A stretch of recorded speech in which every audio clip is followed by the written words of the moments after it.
It gets a 5.6 on IMDb, 41% on Rotten Tomatoes, 46% with audience, and 26 Metascore. Oh, wow. So it's a lower Metascore than a Rotten Tomatoes score. It's pretty wild. Yeah, and not even by a little bit, a whole lot. Yeah, like 15 points. Yeah. It's a really good movie. I mean, the basic premise is, there's a group of, they're supposed to be like, 20-somethings that every year they go to this thing called Hellfest, which is basically like the Six Flags Scarefest. So they go to this, and it's just a group of friends, and then one by one they all get slaughtered. It's an old school slasher film. I loved it. It was. I think that the reason why a lot of people didn't like it was because they didn't get it. That happens a lot with movies. They watch it and they just go, oh well, this really wasn't my thing. So therefore, I think I talked about this. I'll mention it again at the end of this program. Was the movie Exposure? It's just people just didn't understand it. But it's just an old school slasher film. Yeah. Spoiler alert, the first death that happens is with the guy who is the main character. I mean, like every one of these movies, you always think it's going to be the hunky guy, which, strangely enough, was played by a guy that I used to know, years ago. His name's Christian James. I used to know him years ago, until he moved off to LA. But I saw his name in the credits when I was watching the movie. And I was like, oh, that's a guy's name. I used to be friends with him. And then boom, he comes walking out on the screen. I was like, holy smokes. Hey.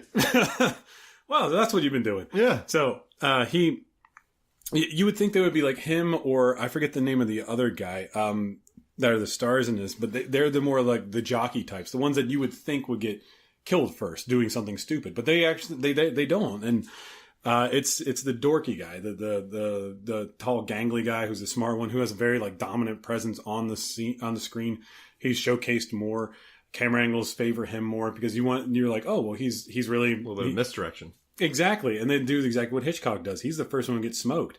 I mean, he's the one that gets whenever he's going to steal a stuffed animal for the girl, the killer takes the sledgehammer, pops him in the throat, and then he's on the ground. He's like, oh, I remember when I saw it in very theaters. Good practical effect too. Oh my gosh. Yeah. And then and he takes the sledgehammer and smashes his head like, Gallagher would for a watermelon. I was like, it's a throwback that I think four members probably remember. I mean, there's needles in the eyes. That's the other one. And that's a very good, very tense scene because it's an extreme close up on his eye. I mean, that's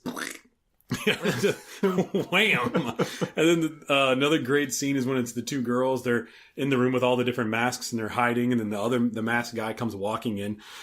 It's a very, very, it's a very well made slasher film. It's a great throwback to like April Fool's Day or any of those, The Prowler, but with less violence. If you ever see The Prowler, I think what really makes it work is a director, Gregory Plotkin.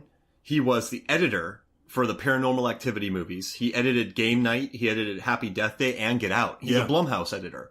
And so he knows what sells, especially for really cheap. Yeah, he can really do it. I mean, it was, it's taut. It's an in and out movie. And I kind of like that the killer shows up to these Hellfests. And once that girl just called someone a freak, like the loud girl from the 80s who just talks about sex. Oh, yeah, the 80s stereotype. Yeah, all over the place. Girl with the short hair. Yeah, it reminded me of Return of the Living Dead. That girl, the one that's like, my fantasy is to be raped by a bunch of dead people or something. And you're like, oh, okay. And then, lo and behold. Yeah. And then he hunts them because of that, right? Because once he hears that, then he goes after them, that group. I thought he was just killing randomly. No, but he heard her say that, and then he targeted them. Oh. Because when she said that, remember they showed him? That adds more to the old school slasher. Yeah, so he just goes, and he probably waited for a jerk, and she said that line, and then he targeted them. Whoop, yeah. Turn around. Oh, and I kind of love that, hey, there's a killer here. Well, there's not, because this is... So, the security guard in this movie. I just did a movie where he played someone else in that, and I said that to him. I was like, I saw you in Hellfest. I was like, you did a great job. And he's like, oh, you saw that?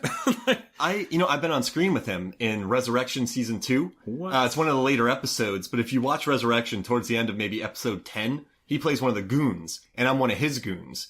And he knocks out Omar Epps, and I gotta catch Omar Epps, and I have to drag Omar Epps out of a scene. So I was a goon for the security guard in this. I was one of his flunkies in Resurrection. Wow. So when I see him, I'm always like, I'm 1 degree from him. He's a very nice guy. But I mean, what can you do though? Hey, someone's after me, but it's an entire park where people can put their hands on you because the entire they go to the extreme side of the haunting because that way people could actually physically touch you, so they don't actually know who's who. And there are horror things like that where people can put their hands on you. You have to sign waivers and do all that crap. Yeah, I could never do it. No, I mean, I wouldn't even want to do that, or I'm bringing my girlfriend or whatever to see that because you know exactly what would happen there. Yeah, but I just like I guess the best thing about it is it's good in the background. it's a great movie to have just like kind of on, and it's nothing you really have to think about. If you like slasher films, I mean, I've always loved slasher films. The good ones, the 70s, the late 70s to mid 80s were great, but then anything past that kind of peters out. But it's just great to have on. I mean, it's nothing too crazy. And it won't wreck your night, like a Requiem for a Dream or an I Saw the Devil or one of those movies. So you can put it on, it's undemanding. And like I said, Gregor Plotkin, the director, I mean, he's an editor. So he makes it taut. He makes the budget, like, it had to have been a very low budget. $5.5 million. That's about right for those movies. Yeah. I mean, in today's world, that's nothing. That's nothing. That's literally nothing. And it made $11 million around the world. So there very well could be a Hellfest too. Yeah, let's say you marketed it. You know, I mean, I know that the marketing wasn't much for this. I didn't see much marketing. You spent $4 million, $5 million, so it made its money back. And plus, with DVD rentals, it's going to turn a profit. But it's economical. It's taut. It's shot by the guy who did Apollo 18. Yeah, I love Apollo 18. That was our first conversation. Remember in the parking lot, and you're like, "Hey, Kelly, what about those rock monsters in Apollo 18? Give me back my rock." Wait, that's the first thing we talked about on Anchorman? That was one of the first thing was the ridiculous advertisement for a La Jolla a shirt and lawyers bronzing stuff. And then it was that, and then you were like, "Hey, so you like cheesy movies?" And I was like, "I love it." And then you're like, "Hey, okay, so Apollo 18, rock monsters. They steal rocks, and the rocks just want they took rocks, and the rocks are okay. Just put me back." That's the whole movie. But yeah, I mean, it's well shot. They shot it quick. I wonder how many nights it shot. It was all nights. I would have hated to work on that. Majority of it was. Yeah. I had a few friends that did work on it. What, like 20-day shoot? I don't think I asked them how long it was, but I did. I texted my one friend who worked on it. I think she was the first team PA, and she said she didn't know it was actually how good of a movie it would be because. Like as well as everything being shot overnight, I mean that's hell on everybody. You're not even conscious. Like even if you've been doing it for a couple weeks, you're still not there. No, I mean I did a movie and a TV show that was all at nights, and that was an entire summer. So it was like 3 months I had that was strictly nights. That was one of the worst experiences ever. That's when you forgot your name. That's when you found. I was like, "Hey, Chris, what's up? Who's that? Who are you? Where's my wallet?" I rise up out of the lake like Apocalypse Now. Where's Kelly at? And you see him in the background with like the tube of death going, and you're rising out with the fog. Kelly's gone crazy. Get him some sleep. Quick, get the tranquilizer dart. People are just dropping. You have to trank the crew members that have gone crazy, and then they make you sleep for a few hours. Passes out on Crafty. Then you wake up 2 hours later, and you're like, "I'm good." That's more sleep than I've gotten in 6 months. Where's Kelly at? He's doing that scene from Apocalypse Now. Yeah. Oh gosh. Oh, quick! Someone get the hummus and bell peppers. He's gone off the deep end. Actually, you made me hungry, so let's go eat some hummus and bell peppers. When we come back, we'll cover the 3 final movies that just aren't that bad. Welcome back to Movies, Films, and Flicks. That was delicious hummus, Chris. Oh, thank you. My mom makes it actually. It's the secret is in with the white beans. If you soak them for 2 days as opposed to 1 day, and then it really mashes in well. Put a little bit of garlic, minimal amount of onion powder. Oh wow! So now we know how. Let's just talk about this from now. Let's do a hummus podcast. It's actually it's not bad. I mean, my mom makes really good lentil soup too. But again, the secret is in the garlic. You got to cook the garlic with the vegetables before you boil it because that way it actually soaks in. A lot of people make the rookie mistake by just layering their spices. That's good if you want a good broth, but if you actually want to put it within the vegetables, cook everything with the vegetables, then put it in the pot, boil. Can I tell you what the greatest broth in the history of television and movies is? Can I tell you what it is? From the movie It. Have you ever watched Arrested Development? I have not. So Carl Weathers, it's Carl Weathers as Carl Weathers on the show. And there's a scene where he's like, he's like, you're going to waste these ribs? He's like, there's still meat on it. You take these things, you throw it in some soup, you got broth, baby. Like, so he's just talking about eating. Like, it's Carl Weathers talking about saving the meat on rib bones to make broth on Arrested Development.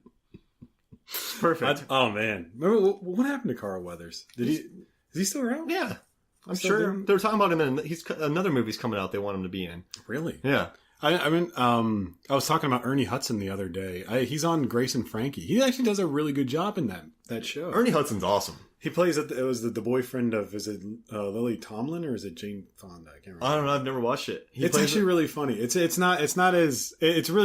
kind of like it's more adult humor, but it's definitely funny. And Ernie Hudson's in it. He does a really good job. I liked him in I mean, he's one of the actors that just doesn't get too much love, does he? No Escape. That was the thing I was talking about with my friend. I was like, you don't really see him too much, and my friend was like, oh, that's the guy from Ghostbusters. Like, that was like 35 years ago. Like, there's no reason for him not to be in more. No, he definitely has a great screen presence, and he's really friendly at Comic-Cons. He dresses up as a Ghostbuster, stands in front. So him and Henry Winkler would stand in front of their tables and sign. So they wouldn't just sit behind and act like. Oh, like, I have a barrier between me and my There's some fans. people that just acted afraid of the people, like send him, like give him money and they would sign and kind of be like, get away from me. But then he was just out front taking pictures with people. Some people charge $20 just to take a selfie. Like he's like, take a photo, come on. Wow. Yeah. And then like his autographs were like $20. It's like the time I met Carrot Top. Come on, take a selfie. Be like, Yeah. He's cool. Like, and him and this warm presence always neat. Like he got, these people are giving him money, so he always made a show for it. So I had a lot of respect for him because I saw a lot of people not doing that. That's great. I mean, that's great to see that he's giving back to the fans and just being very, very nice and approachable. And they loved him, dude. Like, imagine if you're a Ghostbusters fan, you show up in Ghostbusters outfit, cosplay, and you can get a photo with Ernie Hudson in his suit. That's some bragging rights. Yeah, that's awesome. I know I would definitely be like, oh my God, yeah, you're not going to believe what I got a picture with. Well, bam! So speaking of Ghostbusters, let's get into the next movie that's just not that bad. And that's The Lone Ranger. What do you think? To be honest with you, I saw this movie. Does that transition work? Oh. What do you think? Yeah, it's funny. It throws it off. Yeah, it's funny. It doesn't work. But that's why it does work. Yeah, it's not that bad. But the 2013 movie, the budget was between $225 and $250 million. Shit. The budget. The original budget was much higher. And, they built real train. They used real trains. They laid a real track. And they wound up donating those trains to the train yards because it was just...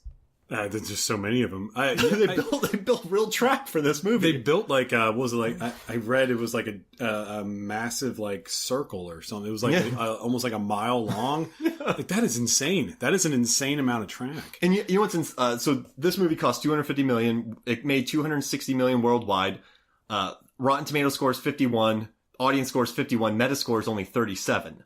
So this movie, it's pretty interesting because Armie Hammer told a story. He's like, we were shooting 2013's Lone Ranger, and Tom Wilkinson had to do a thing where he pulls out a pocket watch and flips it, and it opens on his hand. It was a cool little trick.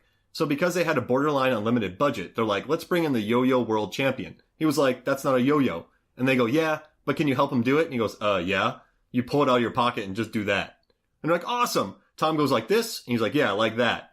Just like that. And then he was with them for the rest of the movie, and he got paid to be with him for the rest of 6 months, the yo-yo champion, for one little thing.